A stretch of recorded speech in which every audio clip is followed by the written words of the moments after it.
김건희 씨에게 법원이 징역 1년 8개월형을 선고했습니다. 재판부는 도이치모터스 주가 조작과 명태균 씨 여론조사 의혹은 무죄로 판단했습니다. 선고 소식 취재기자 연결해서 자세히 짚어보겠습니다.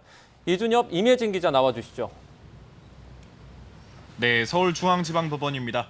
전직 영부인으로서는 헌정사상 처음으로 수사기관에서 공개조사를 받고 구속되고 재판을 받은 김건희 씨. 이제 전례 없는 전직 대통령 부부 동시 실형의 당사자가 됐습니다. 조금 전 오후 2시 10분부터 40분 동안 선고 공판이 진행됐는데요. 우선 김 씨 선고 결과부터 한번 정리해볼까요? 네, 재판부는 김 씨의 도이치모터스 주가 조작 혐의, 그러니까 자본시장법 위반 혐의에 대해서는 무죄로 판단했습니다. 또 명태균 게이트로 불리는 명 씨의 여론조사 비용 대납, 정치자금법 위반 혐의에 대해서도 무죄로 봤습니다. 다만 마지막 통일교 청탁, 특정범죄 가중법상 알선수재 혐의에 대해서는 일부 유죄로 선고했습니다. 통일교가 건넨 샤넬 가방 1개는 대가성 선물로 인정되지 않았지만 그라프 목걸이와 샤넬 가방 1개, 천수삼 농축차는 청탁성으로 결론지었습니다. 이에 김 씨를 징역 1년 8개월에 처하고 압수된 그라프 목걸이 1개를 몰수하도록 했습니다. 또 이미 교환하는 등 몰수가 어려운 샤넬 가방과 천수삼 농축자 가액인 1,281만 5천 원은 추징하도록 했습니다. 실형이 나오긴 했지만 대다수 혐의가 무죄가 나왔잖아요. 이 재판부가 시작부터 의미심장한 언급을 했었죠. 네, 재판장인 우인성 부장판사는 본격적인 선고 전에 한비자의 형무 등급이라는 말을 언급했습니다.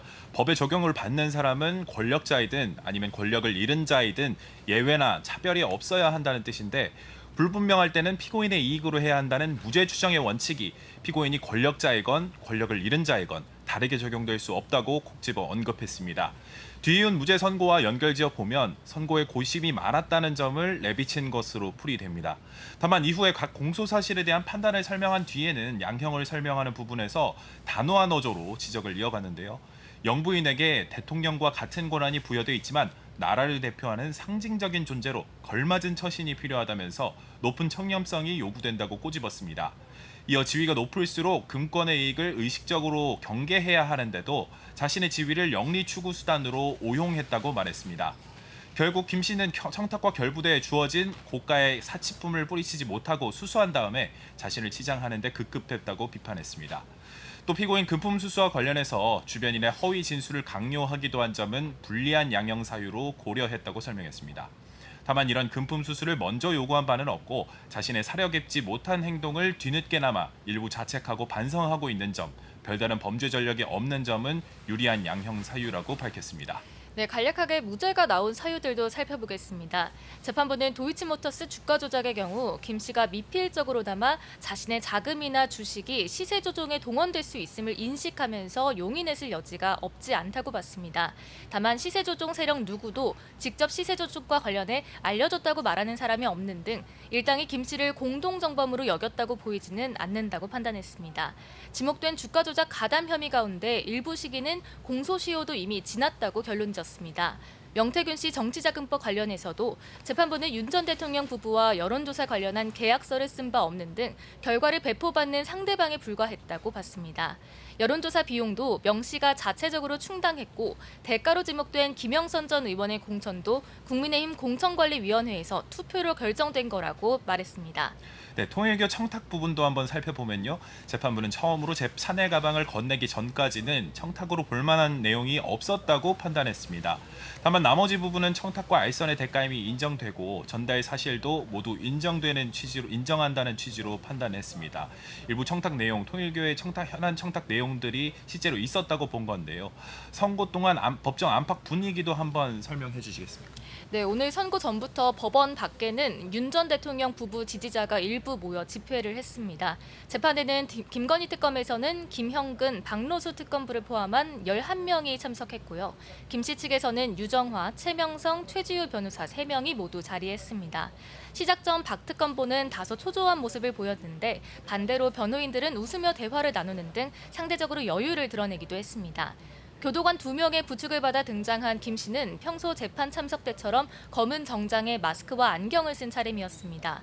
선고가 진행되면서 재판부가 혐의를 하나씩 무죄 취지로 판단하자 유정화 변호사는 눈물을 흘리기도 했습니다. 처음엔 재판장을 바라보던 김 씨는 점차 고개를 아래로 떨어뜨리고 선고를 들었고 주문을 다 들은 뒤에는 재판부를 향해 2번 고개를 숙이며 인사한 뒤 법정을 나갔습니다. 네, 오늘 재판은 법원 허가로 생중계가 돼서 조금 전에 YTN을 통해서 모두 시청하셨을 텐데요. 재판장인 우인성 부장판사는 선고 전에 김 씨가 널리 알려진 사람이고 국민적 관심이 지대한 사안이라는 점 등을 고려했다고 사유를 설명했습니다.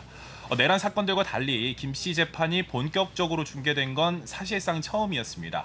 건강 문제를 호소해온 김 씨는 법정에 드나들 땐 오늘처럼 교도관 2명이 양팔을 잡고 부축을 했습니다. 도이치모터스 공범 이모 씨와 주고받은 메시지가 공개된 다음에는 어지러움과 구토 증세로 구치소로 복귀하기도 했습니다. 아프다는 이유로 법정 옆방에 침대와 휠체어에 누워서 문을 열어둔 채 재판을 진행한 날도 있었습니다. 자, 그럼 다시 한번 오늘 선고가 나온 김 씨의 혐의 어떤 내용이었는지 자세하게 한번 짚어볼까요? 네, 특검 측이 주장했던 공소 사실은 이렇습니다. 먼저 도이치모터스 주가 조작 혐의죠. 지난 2010년 10월에서 2012년 12월까지 주가 조작에 가담해 8억 1,114만여 원의 부당이득을 얻은 거로 조사됐습니다. 특검은 돈만 되는 단순 전주가 아니라 고가 매수와 물량 소진 등 3,017차례의 이상 매매 주문을 하고 100회가 넘는 통정 가장 매매를 하며 적극 가담한 거로 판단했습니다. 다음은 이른바 명태균 게이트입니다. 2021년 6월부터 2022년 3월 사이 윤석열 전 대통령과 함께 명시로부터 모두 2억 7천만 원 상당의 58건의 여론조사를 무상으로 받은 혐의였습니다. 마지막으로 건진법사 전성배 씨를 통해 통일교 청탁을 받았다는 의혹입니다. 2022년 4월부터 7월까지 전 씨로부터 통일교 측의 선물인 그라프 목걸이와 샤넬 가방, 천수삼 농축차 등 모두 8,200만여 원 상당 금품을 현안 청탁 명목으로 받았다는 혐의입니다. 네, 앞서 특검은 이러한 김 씨의 혐의들에 대해서 구형을 했었는데요. 김 씨의 자본시장법 위반과 특정범죄 가중법상 알선수재 혐의에 대해서는 징역 11년과 벌금 20억 원, 그리고 추징금 8억 1,144만여 원 선고를 요청했습니다. 정치자금법 위반에 대해서는 징역 4년과 추징금 1억 3,720만 원입니다. 합치면 징역 15년에 벌금이 20억 원, 추징금이 9억 4,864만여 원이었는데 이제 김건희 씨의 혐의 가운데 알선수재 혐의 일부만 인정이 되면서 이런 구형과는 큰 차이가 있는 형량이 나오게 됐습니다. 자, 그런데 김 씨 재판에 이어서 다른 중요 선고도 진행됐었죠. 네, 같은 재판부가 오후 3시부터 윤영호 전 통일교 세계본부장에 대한 1심 선고를 진행했습니다. 재판부는 청탁금지법 위반과 정치자금법 위반 등의 혐의로 기소된 윤 전 본부장에게 징역 1년 2개월을 선고했습니다. 앞서 윤 전 본부장 측은 윤 전 대통령과 나눈 메시지와 윤영호 씨의 수첩 등 주요 증거가 위법으로 수집된 증거라고 주장했지만 재판부는 증거 능력이 인정된다고 봤습니다. 이에 따라 국민의힘 권성동 의원에게 1억 원을 교부하고 건진법사 전성배 씨를 통해 김건희 씨에게 가방과 목걸이, 천수삼 농축차를 전달했다고 판단했습니다. 또 6,220만 원 상당의 그라프 목걸이의 경우 통일교 교단 자금으로 구매한 점에서 횡령 혐의도 인정됐습니다. 다만 한학자 총재의 원정 도박 관련 수사 정보를 습득해 증거를 없앴다는 혐의에 대해선 특검 수사 대상이라 볼 수 없다며 공소 기각으로 판단했습니다. 오후 4시부터는 윤 전 본부장에게서 1억 원을 받은 혐의로 기소된 국민의힘 권성동 의원에 대한 1심 판결도 이어집니다. 특검은 권 의원에게는 징역 4년과 추징금 1억 원을 구형했습니다. 윤 전 본부장은 김 씨에게 금품을 전달한 혐의와 함께 권 의원에게 불법 정치자금 1억 원을 준 혐의를 받고 있습니다. 네. 잠시 뒤에 오후 4시 권 의원 선고도 같은 재판부가 내리게 됩니다. 특검은 윤 전 본부장에게는 징역 4년을 구형했고 권 의원에게는 징역 4년의 추징금 1억 원 부과를 재판부에 요청해둔 상황이라고 다시 한번 전해드리고요. 이렇게 통일교 의혹이 한꺼번에 3건 선고가 나면서 향후 영향도 불가피해졌습니다. 검경 합동수사본부에서 통일교 관련 수사를 진행하고 있고 또 국민의힘 집단 당원 가입 등 재판도 이미 하고 있는데요. 이번 선고가 통일교 차원의 조직적인 정교 유착 시도가 있었는지에 대한 첫 판단이기 때문에 영향이 있을 것으로 예상됩니다. 특히 전재수 전 해양수산부 장관 등을 향한 정치권 로비 의혹의 중심에 있는 윤 전 본부장의 진술과 수첩에 대한 신빙성 여부가 일단은 있는 것으로 판가름이 냈기 때문에 향후 수사에서도 탄력을 받을 것으로 보입니다. 통일교 교단이나 구속 상태로 재판을 받는 탄학자 총재의 관여 여부에 대해서도 언급이 있을 것으로 예상이 되는데요. 임 기자, 오늘 김 씨 선고가 났지만 재판은 끝이 아니잖아요. 마지막으로 정리해 주시죠. 네, 김건희 특검이 기소한 혐의가 11가지고 사건 수를 기준으로 하면 9건이 되는데 이 가운데 오늘 선고가 나온 건 모두 3가지 사건에 대한 겁니다. 통일교회 국민의힘 당원 집단 가입 의혹 재판이 하나 있고 또 각종 금품 수수 의혹 재판이 하나, 이렇게 2가지 재판이 더 진행이 되고 있습니다. 당원 가입 재판은 다음 달 3일 공판 준비 기일을 연 뒤 본격적인 재판이 시작될 전망이고요. 이봉관 서희건설 회장의 나토 3종 귀금속과 이배용 전 국가교육위원장의 금거부기 등 금품 수수 관련 재판은 아직 기일이 잡히진 않은 상태입니다. 5명이 건넨 2억 9,432만 원어치 금품을 다루는 재판이라 치열한 법정 공방이 예상되는 상황입니다. 네, 향후 다른 재판 내용도 어김없이 YTN에서 전해드리도록 하겠습니다. 저희가 준비한 소식은 여기까지입니다. 지금까지 서울중앙지법에서 전해드렸습니다. 미국 트럼프 대통령의 갑작스러운 관세 인상 통보 후폭풍이 여의도에서 이틀째 잦아들지 않고 있습니다. 여야 모두 진상 파악에 주력하면서도 서로에게 탓을 돌리는 모습도 이어졌는데요. 국회 취재기자 연결합니다. 김철희 기자. 네, 국회입니다. 네, 트럼프 대통령이 우리와 해결책을 찾겠다고 밝히긴 했는데 국회 분위기는 어떻습니까? 네, 트럼프 대통령 발언 수위는 다소 누그러졌지만 예상치 못한 관세 인상 통보를 둘러싼 여야 공방은 계속되고 있습니다. 오전 10시부터는 국회 외통위가 현안 질의를 열고 조현 외교부 장관을 상대로 입장을 확인하고 있습니다. 먼저 국민의힘은 트럼프 대통령이 국회 비준 미동의를 문제 삼은 거로 보인다고 지적했습니다. 또 주한 미국 대사대리가 지난 13일 온라인 플랫폼 규제에 관한 우려가 담긴 서한을 발송했다는 사실을 상기하며 쿠팡이나 온풀법이 관세 인상에 영향을 줬을 수 있다고 주장했습니다. 최근 김민석 국무총리가 미국 벤스 부통령을 만나고 오자마자 사태가 돌출한 것을 두곤 핫라인을 구축했다더니 핫바지 라인이냐는 비아냥도 쏟아졌습니다. 반면 민주당은 다른 나라에서도 비준 절차를 진행하지 않고 있다며 여야가 외교에서만큼은 같은 목소리를 낼 필요가 있다고 강조했습니다. 또 벤스 부통령마저 내용을 정확히 알지 못했던 것 같다. 우리 정부라도 긴밀히 협력해 상황에 잘 대처해달라고 주문했습니다. 조현 장관 역시 국회 비준 동의는 사태와 무관해 보인다며 의연하게 잘 대처해 나가겠다고 답했고요. 온풀법이나 쿠팡 사태 등 드러나지 않은 원인이 있다는 주장에도 직접 관련 없는 것으로 결론 내렸다고 선을 그었습니다. 현재 여야는 비준 여부와 무관하게 대미투자 특별법이 필요하다는 데에는 어느 정도 공감대가 형성돼 있습니다. 이에 따라 이르면 2월 셋째 주 정도에 재경위가 법안을 통과시킬 가능성이 점쳐지고 그렇게 되면 2월 말에서 3월 초에는 특별법이 본회의 문턱을 넘을 수 있을 전망입니다. 네, 오늘 이해찬 전 국무총리 장례 이틀 차인데 민주당은 당무 최소화에 나섰다고요? 네, 추모에 집중하는 모습입니다. 여권 인사들이 오늘도 이전 총리 빈소를 지키는 가운데 정치권 발길도 이어지고 있습니다. 오전에는 정몽준 아산재단 이사장과 반기문 전 유엔 사무총장, 청와대 강효정 대변인 등이 빈소를 방문했고 국민의힘에서는 윤상현 의원이 장례식장을 찾았습니다. 당무는 잠시 미뤄두기로 한 민주당이지만 지도부는 빈소가 마련된 서울대병원에서 오전 비공개 최고위를 열고 지방선거 공천 관련 사항을 의결했습니다. 시도당 공직선거 후보자 추천위를 구성하되 현역 국회의원과 지역위원장을 대부분 배제하고 외부 인사 참여를 늘리는 게 핵심입니다. 공천 관련 회의 기록을 4년까지 보존하는 내용도 포함했는데 최근 불거진 당내 공천원금 의혹을 염두에 둔 조치들로 보입니다. 국민의힘에서는 단식투쟁 뒤 병원 치료를 받고 퇴원한 장동혁 대표 복귀가 눈에 띕니다. 오늘 오후 3시쯤 송원석 원내대표 등 다른 지도부와 함께 물가 점검 현장 방문 일정을 소화한다는 계획입니다. 장 대표가 다시 당무를 소화하면서 내일 예고된 최고위에서 한동훈 전 대표 제명 안건을 의결할지에도 관심이 쏠리는데요. 한 전 대표는 오늘 오후 김영삼 전 대통령 다큐멘터리를 영화관에서 관람할 예정인데 관련 언급이 나올지 주목됩니다. 지금까지 국회에서 전해드렸습니다. 북한이 김정은 국무위원장이 참관한 가운데 성능이 개량된 대구경 방사포 무기체계를 시험 사격했다고 주장했습니다. 공격력이 극대화됐다고 만족감을 표시한 김 위원장은 핵전쟁 억제력을 강화하기 위한 다음 단계 구상을 조만간 천명할 거라고도 예고했습니다. 이종원 기자입니다. 북한 매체들은 하루 전 발사한 미사일이 새로운 기술이 도입된 갱신형 대구경 방사포라고 주장했습니다. 발사 장소 등은 언급하지 않았지만 4발의 포탄이 발사점으로부터 358.5km 떨어진 해상 표적을 강타했다고 소수점 단위까지 공개하며 정밀 타격 능력을 과시했습니다. 딸 주해와 발사 현장을 지켜본 김 위원장은 무기 체계의 모든 지표가 공격력을 극대화하는 방향으로 향상됐다며 만족감을 표시했습니다.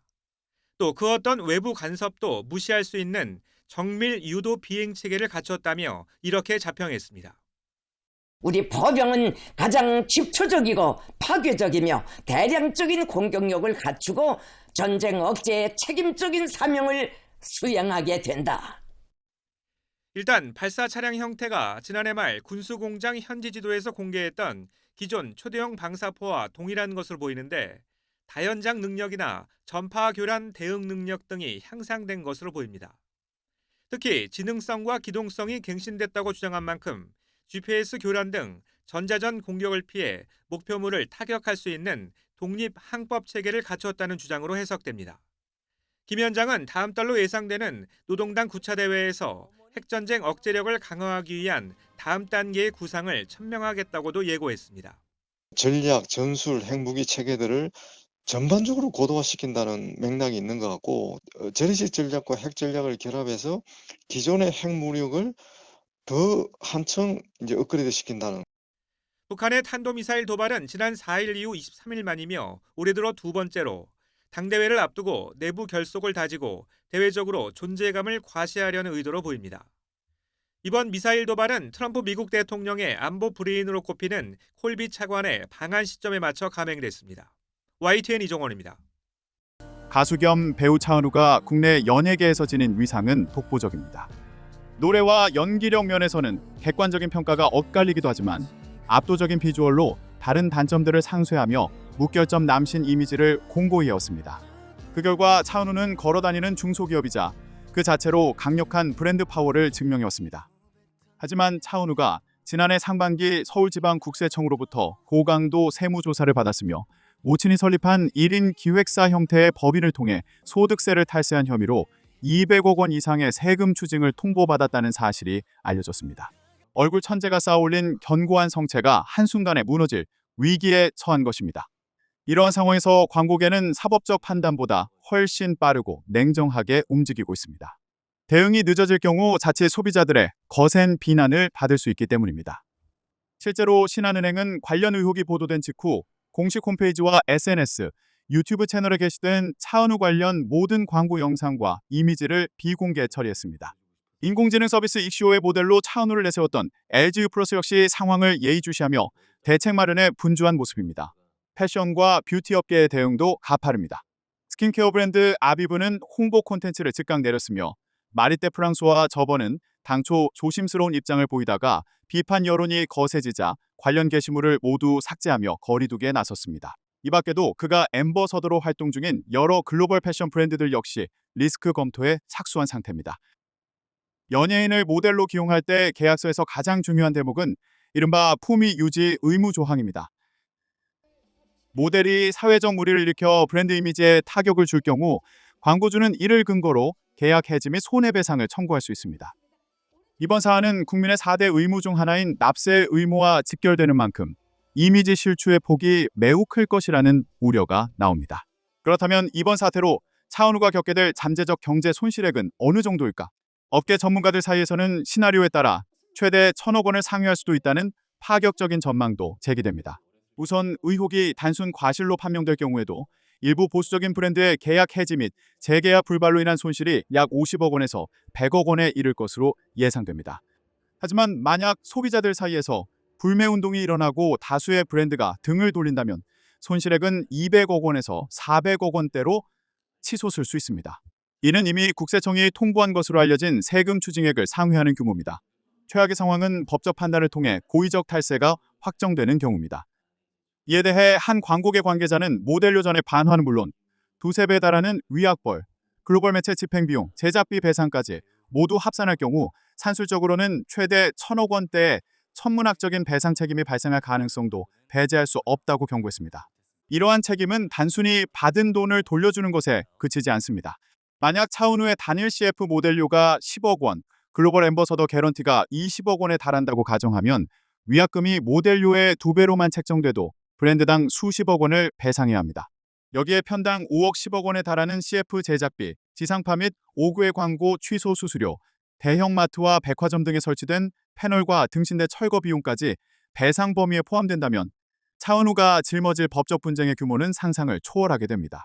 물론 실제 법적 분쟁으로 이어질 경우 법원이 위약금을 직권으로 감액하는 경우가 있고 광고주와 아티스트 측이 향후 무상 출연 등을 조건으로 합의에 이르기도 합니다. 그럼에도 불구하고 모델이 일으킨 논란으로 인해 브랜드 이름이 부정적인 이슈에 지속적으로 노출된다는 사실만으로도 광고주에게는 치명적인 타격이 됩니다. 한편 차은우 소속사 측은 현재 진행 중인 조사 결과가 나오면 그에 합당한 조치를 취하겠다는 입장입니다. 판타지오는 현재 제기된 사안은 세무당국의 절차에 따라 사실관계를 확인 중인 단계로 소속사와 아티스트는 각각 필요한 범위 내에서 충실히 조사에 임하고 있다며 향후 법적 행정적 판단이 명확해질 경우 그 결과에 따라 필요한 조치를 책임 있게 이행하겠다고 밝혔습니다. 한파특보가 확대된 가운데 추위가 다시 강해지면서 오늘 아침 서울 기온은 영하 9.4도까지 떨어졌습니다. 주말까지는 강추위가 이어지겠고 차고 건조한 바람에 대기는 더 메말라 건조특보도 확대했습니다. 취재기자 연결해 자세한 날씨 상황과 전망 짚어봅니다. 김민경 기자, 잠시 숨 좀 돌리는가 싶었는데 다시 추워졌습니다. 주말 이후에는 추위가 좀 풀리겠습니까? 네, 지난주 강력 한파를 만들었던 상층 블로킹이 해소되면서 어제는 서울 아침 기온이 영하 7도까지 오르며 기온이 다소 오름세를 보였습니다. 하지만 오늘 아침 기온은 다시 영하 9.4도, 찬바람이 더해지면서 체감온도는 영하 13.97도까지 내려갔습니다. 한파 경보가 내려진 철원은 영하 16.1도, 파주도 영하 14.9도까지 기온이 떨어졌습니다. 북쪽에서 새로운 찬 공기가 계속 내려오기 때문인데 기상청은 주말 아침까지는 이 같은 강추위가 이어질 걸로 내다봤습니다. 서울의 아침 기온은 주말까지 영하 10도 안팎을 오르내리다가 낮부터 기온이 점차 오르며 일요일 아침에는 영하 6도로 예년 수준을 회복할 전망입니다. 길게 이어진 추위로 체감 부담이 크지만 이번 한파도 서서히 막바지를 향하고 있습니다. 다만 주말까지 사흘 동안은 강추위에 계속해서 주의가 필요하겠습니다. 네, 또 차고 건조한 바람이 계속 불어오면서 건조특보도 확대됐다고요? 네, 오전 10시를 기준으로 대구 등 경북 지역에 내려졌던 건조주의보가 경보로 격상됐습니다. 또 고양과 동두천, 수원 등 경기 6곳과 충북 청주와 영동, 곡성과 구례 등 전남 7곳에 건조주의보가 확대 발령됐습니다. 현재 서울에도 건조주의보가, 동쪽 지역에는 건조경보와 주의보가 내려져 있는데요. 특히 동쪽 지역은 건조경보가 발령 중인 가운데 최근 강수량이 평년보다 크게 부족해 대기가 매우 건조한 상태입니다. 당분간은 해안과 산간 지역을 중심으로 순간 풍속이 초속 15m 안팎의 강한 바람이 불 걸로 보입니다. 대기가 건조한 상황에서 바람까지 강해지면 작은 불씨도 순식간에 대형 산불로 번질 가능성이 큽니다. 추위로 난방기구 사용이 늘어나는 시기인 만큼 사용 후에는 전원을 끄는 등 화재 예방에 특히 주의가 필요합니다. 지금까지 과학기상부에서 YTN 김민경입니다.